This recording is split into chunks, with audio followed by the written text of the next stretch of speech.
Ninapokuwa katika madhaifu ninatakiwa nifurahi. Nikiweza kufurahi, na maana uweza wa Kristo unasimama juu yangu. Uweza wa Kristo unaposimama juu yangu, mimi ninapata uweza wa kutimilika katika udhaifu. Bwana Yesu asifiwe. Sasa ninapotimilizwa katika udhaifu, ninapata neema ya kufanikiwa katika madhaifu yote ambayo ninapata kufanikiwa.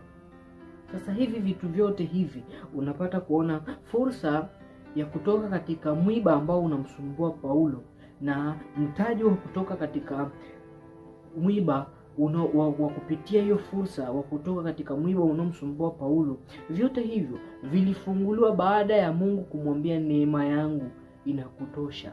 Kwa hiyo Paulo sasa baada ya kuambiwa hivyo akagundua, ninahitaji neema ya Mungu katika kila mazingira ambayo ninapitia, nipate kuweza kuvuka. Nini ninachokihitaji?